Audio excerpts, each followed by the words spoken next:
That's so interesting. I just had that conversation with somebody. I was like, all the top minds in the world right now are basically spending their energy to distract you, to suck your attention away. And it's like, and it's tough because it does feel like you're fighting a war for your attention when everything around you is designed to just suck you in and just like make you feel like a zombie. You're like, man, it does make it really hard to just focus on reading or. I don't know. I just erased Instagram off my phone, like basically erased the apps. And it's kind of tough because as a professional athlete, I can't really just erase all my social media Mhm. because I have such a platform. Blah, blah, I have this, and it is a tremendous opportunity to use my platform in meaningful ways. But but I basically erased it all off my day to day phone, and then I just have it all on like a pad, basically that I just have to that sits on a shelf that I turn on, once a week to like do specific things. And I gotta say, it's made my life a lot better because that way, it precludes the opportunity of me just getting sucked into something by accident.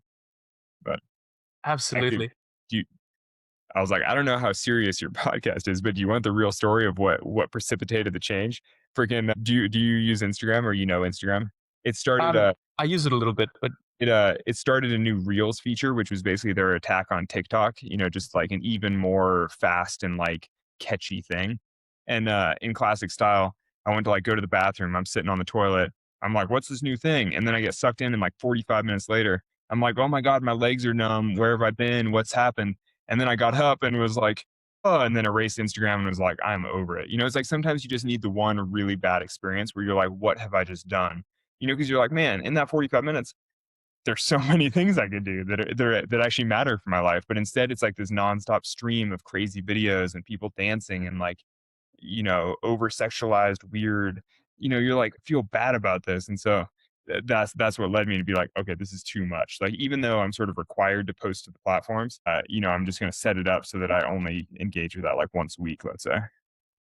We'll see. that sounds like a really healthy way of doing it. Because obviously you've got, what, 2.1 or so million followers on Instagram? Like, so you do need to maintain that audience, which I understand, but I love how you're saying that, and I actually think that's a lesson to a lot of us. Just, like, use it, but if you need to use it, treat it as, like, your work Instagram thing, which is on Totally. a work computer, and go about it that way. Yeah, it's like people having a work phone, where they Yeah. only look at their work phone. And I think it is good to have a little bit of separation there because it's like otherwise you do just get sucked into it and then you sort of, months later you realize that you haven't done anything meaningful in your life because your day to day is just sucked into like little games and like scrolling and pictures and like crazy advertising. That's exactly it. I'll tell you with me as well. I do have Instagram on my phone, but I really use it very infrequently. And I remember realizing I started the practice of gratitude journaling about 5 years ago. And I won't look at an email, I won't check anything until I've got 5 to 10 items on my list done. That's essentially the first thing I do in the morning. And my partner at the time, and I were discussing it, she would sometimes spend more time like on Instagram in the morning. And she also commented that not using Instagram in the morning and just going straight to some level of gratitude journaling made this profound difference in her day, and it's continued to in mine. And I don't think there's a better service that we can do for ourselves than not going to Instagram in the morning or TikTok. And just recognizing that you've got two legs that work for you. You've got a back that can, in your case, can climb you 3,000 feet. Like, we're pretty exceptional if we appreciate it.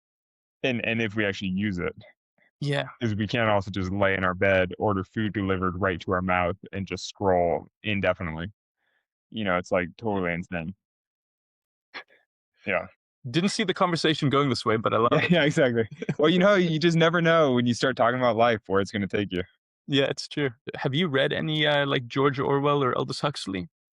I had to for school, so I mean, I've read 1984 and Brave New World, and for whatever reason, my high school was way into dystopian sort of sci-fi-ish, like it was all kind of dark. But no, I've never really read it for pleasure. Okay.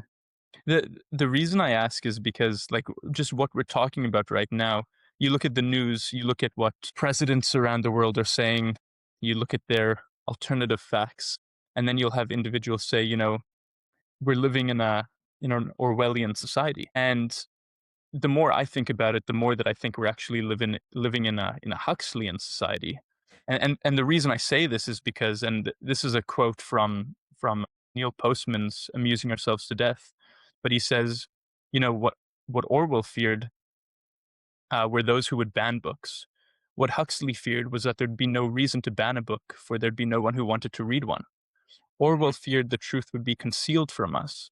Huxley feared the truth would be drowned in a sea of irrelevance. And when you look right now, it's not really truth being concealed from us. It seems to be that it's literally just drowned and that we find these echo chambers and we're not even able to, we don't even have the memory or the willingness to search for real truth. Totally.